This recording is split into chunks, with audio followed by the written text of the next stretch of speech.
Hello everyone, आप सभी का स्वागत है राइजिंग चैम्प्स में। आज का टॉपिक स्टार्ट करने के पहले अगर आपको टॉपिक के रिलेटेड कोई भी डाउट हो तो आप नीचे दिए गए नंबर पे हमें मैसेज कर सकते हैं। आपके सारे डाउट जो है वहाँ पे सॉल्व कर दिए जाएंगे। उसके अलावा उस नंबर पे आपका व्हाट्सएप ग्रुप भी है, अगर आप चाहिए तो आप उस ग्रुप को ज्वाइन भी कर सकते हैं। और अगर आपको ऑनलाइन लेक्चर्स, अगर आपको ऑनलाइन बैचेस जो है हमारी ज्वाइन करनी है तो उससे भी रिलेटेड जो भी आपकी क्वेरी है आप हमें ज़रूर डायरेक्टली कांटेक्ट करके पूछ सकते हैं। तो इसी के साथ बढ़ते हैं, आज का जो लेक्चर है वो हम लोग स्टार्ट करते हैं। आज का lecture time and work type number 6 और कॉन्सेप्ट है आपकी एफिशिएंसी की। टाइम एंड वर्क में जब एफिशिएंसी से रिलेटेड डेटा आपको प्रोवाइड किया जाता है, देखो अभी तक हम लोग को टाइम, वर्क और एफिशिएंसी में अक्सर टाइम वाला जो डेटा है वो हम लोग को दिया जाता था। टाइम वाला जो डेटा है आपको अक्सर मेंशन किया जाता था। एफिशिएंसी जो है वो आपको फाइंड आउट करनी रहती थी। बट अब इस कॉन्सेप्ट में अब हम लोग देखेंगे, अगर आपको एफिशिएंसी से रिलेटेड कोई डेटा दिया गया है तो आप टाइम कैसे ढूंढ सकते हो, एफिशिएंसी के थ्रू आप टाइम कैसे ढूंढ सकते हो। बट उसके पहले आपको एक कॉन्सेप्ट जो है जानना ज़रूरी होता है कि टाइम और एफिशिएंसी का आपस में रिलेशन क्या होता है। तो एकदम सिंपल है कि अगर आपको किसी काम को करने में टाइम ज़्यादा लग रहा है, दैट मीन्स आपकी जो क्षमता है वो काफ़ी कम है।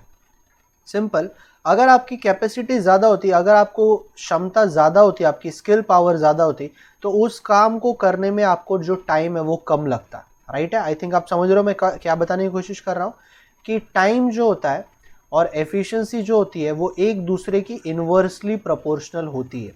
इन्वर्सली प्रोपोर्शनल का मतलब क्या कि अगर एक चीज़ बढ़ता है तो दूसरा चीज़ आपका घट जाता है, अगर दूसरा चीज़ बढ़ता है तो पहला वाला चीज़ जो है घट जाता है। अगर टाइम ज़्यादा लग रहा है दैट मीन्स एफिशिएंसी आपकी कम है, और एफिशिएंसी आपकी ज़्यादा है दैट मीन्स आपको किसी काम को करने में टाइम जो है कम लगेगा। तो आई थिंक अगर एक कॉन्सेप्ट जो है वो आप समझ गए हो तो हम लोग क्वेश्चन की तरफ बढ़ सकते हैं। सबसे पहला क्वेश्चन आज का, देखो आपको एफिशिएंसी वाले डेटा दिए गए रहेंगे इस टाइप के क्वेश्चन में। तो अगर मैं पूछ रहा हूँ, अगर मैं आपको बोल रहा हूँ कि ए का जो एफिशिएंसी है, A is thrice as good as work man as B, ठीक है, A is thrice as good as work man as B, यानी कि ए का जो काम करने का जो कैपेसिटी है, ए का जो काम करने की एफिशिएंसी है वो बी से थ्राइस अच्छी है। ठीक है, हाँ मैंने एक चीज़ ज़रा नहीं बताया आपको, एक चीज़ मैं मेंशन कर दूँ कि मान लो अगर ए और बी का जो टाइम है वो 2:1 के रेशियो में दिया हुआ है। मान लो ए और बी का जो टाइम है वो 2:1 के रेशियो में दिया हुआ है, तो ए और बी की जो एफिशिएंसी है वो 1:2 हो जाएगी, मतलब रिवर्स हो जाएगी। ठीक है ना, मैंने वही बताया ना, इन्वर्सली प्रोपोर्शनल होता है। अगर ए और बी का अगर आपको टाइम 4:5 के रेशियो में दिया है, रेशियो मतलब ओरिजिनल वैल्यू नहीं होती टाइम का, तो एफिशिएंसी का जो रेशियो है, एफिशिएंसी का जो रेशियो है वो 5:4 हो जाएगा। ठीक है, इसके इन्वर्स हो जाएगा। तो आई थिंक अब आप समझ गए रहोगे कि मैं इन्वर्सली प्रोपोर्शनल में एक्चुअली आपको डेटा किस तरीके से यूज़ करना होता है। अगर आपको एफिशिएंसी का रेशियो दिया है तो आप टाइम का रेशियो जो है डायरेक्ट रिवर्स करके निकाल सकते हो। तो अगर मैं बोल रहा हूँ कि ए और बी की एफिशिएंसी का रेशियो 3:1 है, तो कहीं ना कहीं मैं ए और बी का जो टाइम का रेशियो है वो 1:3 लिख सकता हूँ। देखो 1:3 मैंने पूरी तरीके से क्यों नहीं लिखा, क्योंकि वो एक रेशियो है, वो यूनिट है, वो इनका प्रॉपर टाइम नहीं दिया है हुआ है। राइट है, प्रॉपर टाइम उनका नहीं दिया हुआ है, तो इसीलिए मैं उसको जस्ट 1:3 यहाँ पे ऊपर लिख दे रहा हूँ। और डेटा क्या दिया है, so he able to finish a work in 20 days less than B. देखो ए 3 गुना ज़्यादा अच्छा काम कर लेता है बी से, इसके वजह से ए को 20 दिन कम लगा कंपैरेटिवली बी के कंपैरिजन में ए को 20 दिन कम लगा। तो 20 डेज किसी पर्टिकुलर बंदे की वैल्यू नहीं है। अगर मैंने कहा अगर मैंने बी माइनस ए कहा तो यहाँ पर 20 डेज आ जाएगा। बी माइनस ए क्यों बोल रहा हूँ मैं, क्योंकि ए को कम लगा है ना 20 दिन, यानी कि ए का टाइम जो है वो कम होगा बी की कंपैरिजन में, मतलब बी का ज़्यादा होगा। तो चलो इसी को मैं यूज़ करूँगा यहाँ पर। मैं बोल रहा हूँ कि टाइम का यूनिट ए का 1 है और बी का कितना है 3 है। और अगर मैं बोलूँ कि a माइनस बी या b माइनस ए, दोनों चलो एक ही बात है, a माइनस बी का जो आपका टाइम है यहाँ पे, a माइनस बी के टाइम का जो वैल्यू है वो 20 डेज है। और a माइनस बी के यूनिट कितना है, a माइनस बी, देखो a का टाइम का यूनिट कितना है 1, b के टाइम का यूनिट कितना है 3, दैट मीन्स उनका जो डिफरेंस है वो 2 यूनिट का हो जाएगा। ठीक है ना, मैं यहाँ पे यूनिट और वैल्यू को कंपेयर कर रहा हूँ। ये यूनिट किसकी है 2, a माइनस बी की, ये वैल्यू किसकी है 20, a माइनस बी की।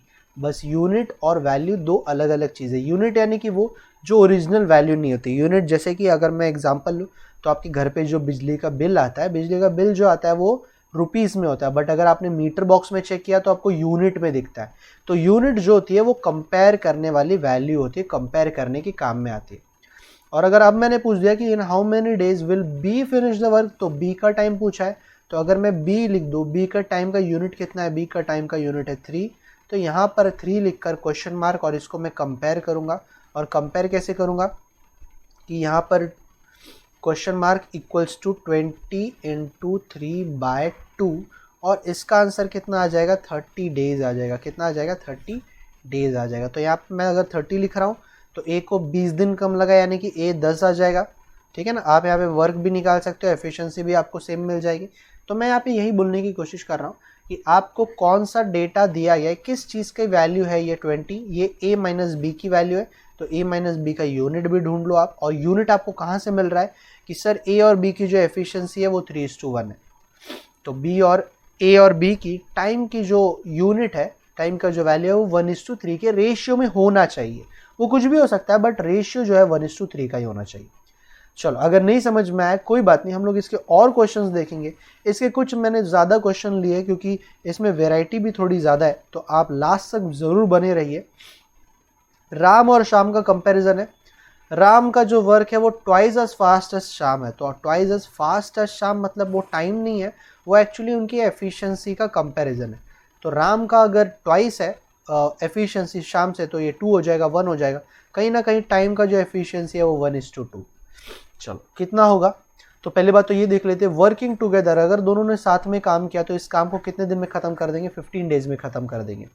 तो पहली बात तो ये 15 डेज किसकी वैल्यू है, 15 डेज किसकी वैल्यू है, ये राम और शाम की वैल्यू। यहाँ पे मैं प्लस लिखना है लिखो, नहीं लिखना है मत लिखो, कोई प्रॉब्लम नहीं, बट इतना बात समझ लेना कि राम और शाम का टुगेदर वाला टाइम कितना दिया है, 15 डेज दिया है। तो अब मुझे अगर दोनों का इंडिविजुअल निकालना है टाइमिंग, तो आप कैसे निकालोगे, तो एकदम सिंपल कि ये राम और शाम का टाइम है, और वर्क निकालने के लिए मुझे चाहिए टाइम इंटू एफिशिएंसी। तो टाइम मुझे पता है राम शाम की, क्या मैं राम शाम का एफिशिएंसी लिख सकता हूँ, क्या राम शाम का टोटल एफिशिएंसी कितना आ जाएगा 2 + 1 दैट विल बिकम 3। तो वर्क आपका कितना आ जाएगा, वर्क आपका आ जाएगा 45।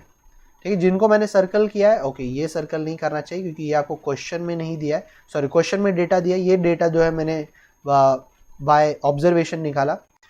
जो है वो राम शाम की टोटल एफिशिएंसी है, और अगर मैं टाइम को वो एफिशिएंसी के साथ मल्टीप्लाई कर दूं तो मुझे वर्क मिल जाएगा। अब अगर मुझे राम का टाइम पूछा है, अगर मुझे राम का टाइम पूछा है तो वर्क है 45 और राम की एफिशिएंसी है 2। अगर मुझे शाम का टाइम पूछा है तो वर्क है 45 और शाम की एफिशिएंसी है 1। तो इनको लग जाएगा 2.5 आवर या 2.5, और इसको लग जाएगा 45 days. I think option number A जो आएगा वो राइट आएगा, क्योंकि आपको इसमें राम का जो है वो टाइम पूछा था। तो देखो एफिशिएंसी को हम लोग किस तरीके से यूज़ कर रहे हैं, जब थोड़ा सा डिफ़िकल्ट लेवल आएगा, थोड़ा सा वेराइटी आएगा, तो आपको इस चीज़ को फटाफट यूज़ करने आना चाहिए, क्विकली यूज़ करने आना चाहिए। ठीक है, यूज़ करना ज़्यादा इंपॉर्टेंट नहीं, आपने कितने कम टाइम में ये चीज़ों को यूज़ किया याद रखते हुए, वो ज़्यादा इंपॉर्टेंट है। चलो क्वेश्चन आगे बढ़ते थोड़ा, क्योंकि आज थोड़े से हम लोगों ने ज़्यादा क्वेश्चन लिए। सो ये देखो, ये अब थोड़ा सा एफिशिएंसी को अलग तरीके से कंपेयर किया गया। चलो देखते हैं हम लोग क्वेश्चन को, कि ए और बी ने किसी काम को 8 और 12 दिन में इंडिविजुअली किया, अकेले अकेले 8 और 12 डेज में किया है। तो अगर मैं बोल रहा हूँ कि सी, अभी देखो 2 बंदे लोग नहीं है, इसमें 3 बंदे लोग हैं, सी की जो एफिशिएंसी है, सी की जो एफिशिएंसी है वो 1/2 टाइम्स ऑफ ए है। देखो इस चीज़ को आपको समझना था कि क्वेश्चन में आपको क्या दिया है कि सी की जो कैपेसिटी है वो 1/2 टाइम्स ऑफ ए है। दैट मीन्स इस तरीके से आ जाएगा। और इसको अगर मैं थोड़ा सा और अच्छे से लिखना चाहूँ तो efficiency of C and A will become 3/2, क्योंकि 1/2 का मतलब होता है 3/2, 2 1 ज़ा 2 एंड +1 करोगे तो 3/2 आपका आ जाएगा। तो C की एफिशिएंसी कितनी मिली आपको, 3 मिली, और 2 A की एफिशिएंसी कितनी मिली आपको, 2 मिली। ठीक है, आई थिंक बराबर है ये सारे डेटा जो आपको क्वेश्चन में दिया गया था। अब मैं यही डेटा को यूज़ करके क्या क्या चीज़ें और एक्स्ट्रा लिख सकता हूँ क्वेश्चन में। तो सबसे पहली बात तो ए का मेरे पास टाइम भी है, ए का मेरे पास एफिशिएंसी भी है, तो दोनों को अगर मैं मल्टीप्लाई कर लूँ तो सिंपल आपका वर्क कितना आ जाएगा, 24 आ जाएगा। वर्क कितना आ जाएगा, 24 आ जाएगा। और क्वेश्चन में पूछा है कि वर्किंग टुगेदर, अगर ए बी और सी अगर साथ में मिल जाए, ए बी और सी अगर साथ में मिल जाए तो इस काम को 24 यूनिट के काम को करने में उनको टाइम कितना लगेगा। तो उसके लिए तो मुझे ए बी और सी की एफिशिएंसी की भी ज़रूरत है, जो कि मुझे ए का 2 पता है, सी का आपको 3 पता है, बट बी का आपको नहीं पता। तो बी का आप इजीली निकाल सकते हो, 24 को डिवाइड बाय 12 करो, यहाँ पे 2 मिल जाएगा आपको। तो ये कितना हो जाएगा, टोटल 7 हो जाएगा।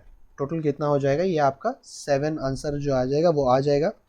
सो आई थिंक यहाँ पे कुछ क्योंकि ऑप्शन में फिर से नहीं दिया है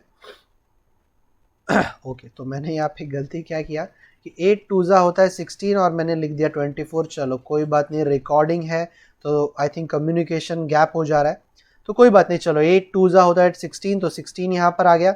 अब यहाँ को थोड़ा सा हम लोग करेक्ट करने की कोशिश करेंगे। थोड़ा सा आप ध्यान रखना कि मैं ऐसे मिस्टेक्स जो है कर देता हूँ अक्सर, तो कुछ भी रहेगा तो आप ज़रूर मुझसे जो कॉन्टैक्ट ज़रूर कर सकते हो, कोई प्रॉब्लम नहीं। सो ये 16/12 आपका 4/3 लिखूंगा, ठीक है ना। 16 डिवाइड बाय 12, क्योंकि 16 वर्क है आपका, टाइम आपका 12 है, तो एफिशिएंसी निकालने के लिए वर्क अपॉन टाइम चाहिए, तो 4/3। ये कितना हो जाएगा, टोटल कितना हो जाएगा, 5 + 4/3। एंड 5 + 4/3 एक्चुअली होता कितना है, 6/1/3 होता है, ठीक है ना। 6/1/3 होता है, क्योंकि यहाँ पर अगर अब मैं क्रॉस मल्टीप्लाई कर लूँ, चलो क्रॉस मल्टीप्लाई कर देता हूँ कि 5 3 होता है 15, 15 + 4 कितना होता है, 19/3, या 6/1/3 का मतलब भी 19/1/3 होता है। 6/1/3 मैंने कैसे निकाला कि जो 4/3 है, ये 4/3 को 1/3 ले लिया, ठीक है, और 1 को मैंने 5 में प्लस कर दिया, तो वैसे आ रहा था मेरा। तो अगर मैं इसको सॉल्व करूँ तो 3 जो आ जाएगा वो ऊपर आ जाएगा, तो ये 72/19 बन जाएगा। और 72/19 को अगर मैं लिखना चाहूँ, सो आई थिंक मेरा जो आंसर है 19 कितना सा, 19 4 आएगा क्या, नहीं 19 3 आना चाहिए शायद। क्या मैंने फिर से कोई मिस्टेक की है यहाँ पे, चलो मुझे जो है दोबारा चेक करना पड़ रहा है, कोई बात नहीं कोई बात नहीं। सो आई थिंक 19 3 होता है 57, और बच कितना गया आपका, 15/19 बचा। कितना बचा, 72/19 कितना होता है, 315/19। ए बी और सी को इस काम को करने में 315/19 डेज जो है वो आपको लग जाएंगे, ठीक है। आई थिंक मेरे ख्याल से कहीं पे रॉन्ग नहीं चाहिए, तो आप फिर से चेक कर लेना, कोई प्रॉब्लम नहीं। 5 3 15, 19/3, सो आई थिंक ये आ जाएगा 60, 72/19। चलो ठीक है, ऑप्शन में नहीं है, कोई बात नहीं। तो 315/19 जो आ जाएगा वो आपका फाइनल आंसर आ जाएगा। आगे बढ़ते हम लोग, आगे बढ़ते तो थोड़ा सा आपको देखना, एफिशिएंसी जो है कभी कभी थोड़ा सा अलग तरीके से भी दिया जाता है, तो आपको इसको लिखने आना चाहिए। चलो क्वेश्चन नंबर 4 पे आता, देखो अब थोड़ा सा एफिशिएंसी अलग तरीके से दिया गया। क्वेश्चन नंबर 4 में कैसा दिया गया कि मोहन का जो एफिशिएंसी है वो सोहम से 25% ज़्यादा है। कितना परसेंटेज में, 25% ज़्यादा है।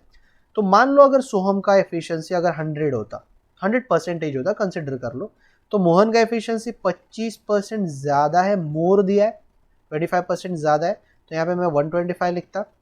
अब देखो एफिशिएंसी रेशियो के फॉर्म में ही लिखना होता है, तो बेटर रहेगा कि मैं इसको रेशियो में निकाल लूँ, दोनों को 25 के टेबल में कट कर दूँ, और ये 5 से आ जाएगा, ये 4 हो जाएगा, यानी कि 5:4 जो आएगी वो इनकी एफिशिएंसी का रेशियो मिल जाएगा। टाइम का रेशियो कितना रहेगा, टाइम का रेशियो रहेगा 4:5, बट देखते हैं इसका कितना यूज़ होता है कि Soham can do a piece of work in 20 days. तो सोहम 20 दिन में इस काम को कर सकता है, तो 24 80 हो जाएगा वैसे भी, और 80 डिवाइड बाय 5 कितना हो जाएगा, 16 हो जाएगा।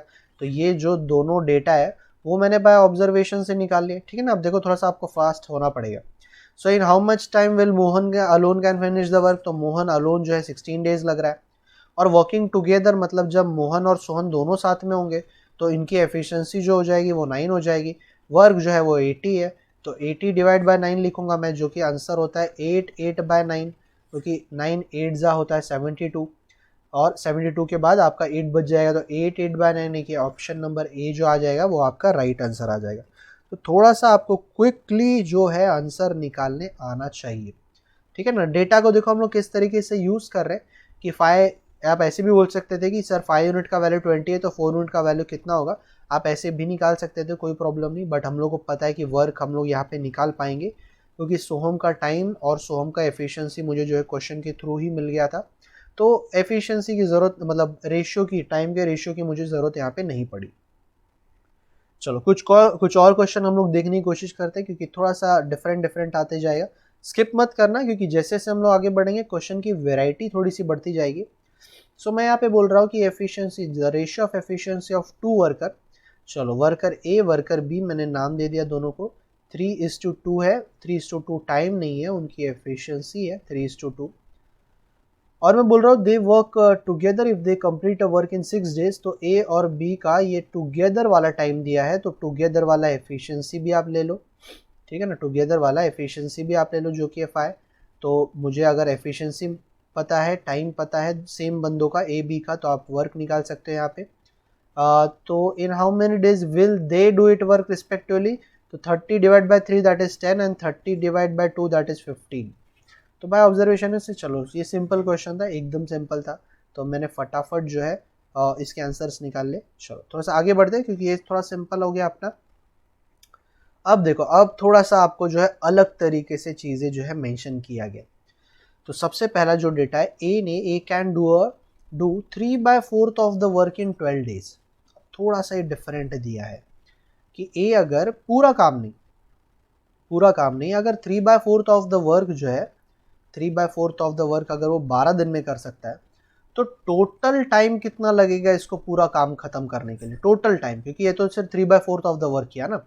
तो एकदम सिंपल सी बात है कि देखो ये जो ऊपर वैल्यू जो लिखी होती है ना, ये जो यहाँ पर ऊपर की जो वैल्यू लिखी होती है, ये आपका एक्चुअल वर्क होता है जितना आपने किया, और ये वो चीज़ होता है कि जो आपने टोटल वर्क कितना था। चलो मैंने यहाँ पे वर्क कहा, या आप इसको टाइम बोल सकते हो कि सर ऊपर जो है वो आपका टाइम है कि आपने कितना टाइम लिया। चलो वर्क ही है एक्चुअली, तो वर्क ही मैं इसको, मतलब ऊपर वाली वैल्यू जो होती है, अक्सर जो न्यूमरेटर और डिनोमिनेटर में जो आप फ्रैक्शन दिया रहता है ना, ऊपर वाली वैल्यू वो होती है जो आपने किया है, और नीचे वाली वैल्यू वो होती है जो टोटल है आपका, किसी भी चीज़ का टोटल, चाहे वो आप टाइम ले लो, वर्क ले लो, एफिशिएंसी ले लो, तो ये हो जाएगा। तो मैं बोलूँगा कि वर्क आपका कितना था, 3 यूनिट का था, और आपने किया कितने दिन में, 12 दिन में। तो टोटल वर्क कितना है, 4 यूनिट का है। टोटल वर्क कितना है आपका, 4 यूनिट का है, तो इसको करने में आपको कितना टाइम लगेगा।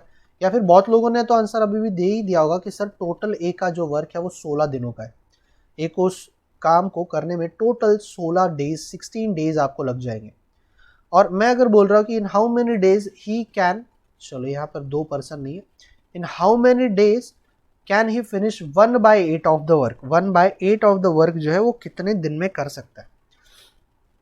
तो फिर से चलो वही बात है कि 1/8 ऑफ द वर्क को कितने दिन में कर सकता है। तो सिंपल बात है कि ये जो 1 है वो उसको करना है, ये 1 यूनिट का काम उसको करना है, और नीचे जो है वो आपका टोटल है। और अभी अभी हम लोगों ने निकाला है, अभी अभी हम लोगों ने क्या निकाला है कि सर ए को टोटल कितना टाइम लगेगा, 16 डेज लगेगा। कितने डेज लगेंगे, 16 डेज लगेंगे। तो यहाँ पर सिंपल कि सर अगर ए को टोटल वर्क करने में, जो कि इस केस में 8 यूनिट दिया, देखो हर जगह यूनिट अलग अलग है, यूनिट जो है अलग अलग है, 8 यूनिट को करने में अगर उसको 16 डेज लग रहे हैं, तो 1 यूनिट का काम करने में उसको कितना टाइम लगेगा। तो 8 कितना जा, 8 2 जा 16, तो 1 कितना जा, 2 जा, तो ए को 2 दिन लगेगा उस काम को ख़त्म करने में, जो कि 1/8 ऑफ द वर्क अगर उसको करना होगा। तो चलो थोड़ा सा वेरिएशन आ गया, थोड़ा सा डिफरेंट आ गया क्वेश्चन, चलो कोई बात नहीं। इसको हम लोग करने के लिए थोड़ा सा अलग वे में भी चीज़ें जा सकते हैं, अलग वे में भी चीज़ें जो है ईजीली जा सकते हैं। वो कैसे कि अगर मैं बोल रहा हूँ कि 3/4 और 1/8, तो अगर मैंने इन दोनों का टोटल वर्क जो है सेम कर दिया, दोनों को अगर मैंने 8 बना दिया, तो ये तो 1 ही रहेगा, बट ये 6 हो जाएगा।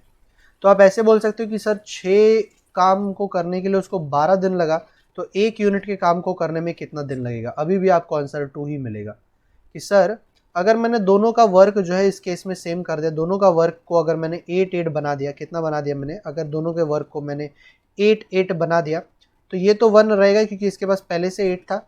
और सर ये 4 को अगर मैं 8 बना दूँ तो 2 से मल्टीप्लाई करना पड़ेगा, यानी कि 6 हो जाएगा। और क्वेश्चन में आपको दिया है कि ये जो वर्क है इसको करने में उसको एक्चुअली 12 दिन लगे थे, तो अब जो ये आपको 1 यूनिट का काम करना है इसको करने में आपको कितना दिन लगेगा। तो सिंपल आप इस तरीके से भी कंपेयर करके चीज़ों को निकाल सकते हो। अगर नहीं समझ में आया तो दोबारा इस क्वेश्चन को देखो, मेरे ख्याल से मैंने इस वीडियो में इसको थोड़े से अच्छी तरीके से समझा दिया। दो क्वेश्चन और थोड़े से अच्छे क्वेश्चन है, लास्ट के 2 क्वेश्चन थोड़े से अब एफिशिएंसी के ऊपर फिर से हम लोग आते हैं कि अगर आफ्टर वर्किंग फॉर 8 डेज 8 दिन काम करने के बाद 8 डेज काम करने के बाद अनिल ने क्या फाइंड आउट किया कि उसने सिर्फ 1/3 ऑफ द वर्क किया। अभी देखो मुझे एक बात बताओ, अगर 1/3 काम करने में 8 दिन लगा तो टोटल काम को करने में कितना दिन लगेगा। ठीक है, एकदम सिंपल कि 1/3 काम को करने में अगर 8 दिन लगा तो टोटल काम को करने में एक को लगेंगे 24 दिन। यानी कि 1 यूनिट की वैल्यू अगर 8 है तो 3 यूनिट की वैल्यू कितनी हो जाएगी, जो कि मैंने लास्ट क्वेश्चन में आपको समझाया। अभी इसमें अनिल है और राकेश है, और राकेश जो है वो हुई 60% एफिशिएंट एज अनिल। मतलब अगर राकेश जो है, अनिल जो है अगर 100% है तो राकेश जो रहेगा वो सिर्फ 60% रहेगा। क्वेश्चन में दिया गया आपको। इसके हिसाब से अनिल और राकेश की जो एफिशिएंसी है वो 3:2 हो जानी चाहिए। अनिल और राकेश की जो एफिशिएंसी है वो 3:2 हो जानी चाहिए। और 3:2 होने का मतलब है कि टाइम आपको 24 है, एफिशिएंसी आपका 5 है, तो 120 जो आ जाएगा आपका वर्क आ जाएगा। तो अगर मैं बोल रहा हूँ कि इन राकेश को कितना टाइम लगेगा इस काम को ख़त्म करने में, तो वर्क है आपका और आपको एफिशिएंसी दिया गया है, तो आप सिंपल बता सकते हो कि सर 40 डेज जो रहेगा वो राकेश को लग जाएगा। और क्वेश्चन में क्या पूछा, in how many more days will Anil take to complete the job. Anil को कितना और how many more days will Anil take to complete the job. Actually यहाँ पे बस इतना पूछा था कि अनिल को और कितना टाइम लगेगा, तो अनिल को 8 दिन उसके हो गए थे, और कितना टाइम लगेगा उसको, एक्चुअली और 16 डेज लग जाएंगे इस काम को ख़त्म करने में। ठीक है, या फिर एक्चुअली इसमें एक चीज़ मिसिंग है कि how many more days will Anil take as comparison to Rakesh. Rakesh के कंपैरिजन में अनिल को कितना दिन एक्स्ट्रा लगा, ज़्यादा लगा। एक्चुअली थोड़ा सा गलत हो गया, यहाँ पे अनिल नहीं, यहाँ पे राकेश। चलो ठीक है, मतलब मैं आपको क्या बोलने की कोशिश कर रहा हूँ कि आप क्वेश्चन को ज़रूर ध्यान से पढ़ना। अगर कहीं पे भी कहा है कि राकेश को कितना ज़्यादा दिन लगा अनिल से, तो आप आंसर क्या बोलोगे, 16 डेज। अनिल को कितना कम दिन लगा राकेश से, तो आप बोलोगे 16 डेज, क्योंकि अनिल को 16 दिन कम लगे। अनिल को एक्स्ट्रा और कितना दिन लगा है, क्योंकि 1/3 का काम अगर उसने 8 दिन में कंप्लीट किया तो बचा हुआ जो काम है वो 16 दिन में कर लेगा। ठीक है, या फिर इसमें एक चीज़ और हो सकती थी, अब ध्यान से सुनना, कि राकेश को बचा हुआ काम करने में कितना टाइम लगेगा। आई थिंक यहाँ पे अनिल की जगह राकेश है, तो मैं इस अनिल को ज़रा कट करके यहाँ पे राकेश लिख देता हूँ। अब इस क्वेश्चन को ज़रा सॉल्व करने की कोशिश करना कि जो बचा हुआ काम है उसको राकेश कितने दिन में करेगा। देखो, अकॉर्डिंग टू दिस क्वेश्चन मेरा 1/3 ऑफ द वर्क जो हो चुका है वो कंप्लीट हो चुका है। मतलब 120 यूनिट में से 40 यूनिट का काम जो है ख़त्म हो चुका है। बचा कितना यूनिट का काम है, रिमेनिंग वर्क जो है वो 80 यूनिट का है। अभी 80 यूनिट का वर्क अगर अनिल को करना है, मैंने देखो तो क्वेश्चन को थोड़ा सा चेंज किया, सॉरी, रिमेनिंग वर्क अगर राकेश को करना है तो राकेश को करना है 80 यूनिट का काम विद द एफिशिएंसी ऑफ 3। सो इसको टाइम कितना लग जाएगा इसको टाइम कितना लग जाएगा, 3 2 होता है 6, 26 6 2/3 आपका 66। ओके, एक सेकेंड, 2 6 2 23 2/3 डेज राकेश को और लग जाएंगे इस काम को ख़त्म करने के लिए, अगर अनिल ने 1/3 ऑफ द वर्क जो है ऑलरेडी कंप्लीट कर लिया है तो। ठीक है, फिलहाल इस क्वेश्चन का आंसर जो है 16 है, क्योंकि अगर मैं यहाँ पे अनिल लूँगा तो 16 आएगा, अनिल लूँगा तो 16 आएगा। और अगर राकेश को यहाँ पे रखा कि हाउ मेनी मोर डेज, जो कि काम अभी ख़त्म हो चुका है, 1/3 ऑफ द वर्क जो हो चुका है, उसके अलावा उसके बाद जो काम बचा हुआ है उसको करने में और कितना दिन लगेगा, तो अनिल को लग जाएगा 16 डेज और राकेश को लग जाएगा 26 2/3 डेज, क्योंकि 1/3 काम ऑलरेडी हो चुका था, सिर्फ 2/3 ऑफ द वर्क जो है आपका बचा हुआ था। सो एक क्वेश्चन की तरफ और बढ़ते, अच्छी क्वेश्चन, काफ़ी अच्छा क्वेश्चन था। अगर मैंने यहाँ पे अनिल की जगह राकेश लिखा होता तो थोड़ा सा आपको ध्यान रखना पड़ता। एक लास्ट क्वेश्चन और लेते हैं हम लोग, एक लास्ट क्वेश्चन और लेते हैं।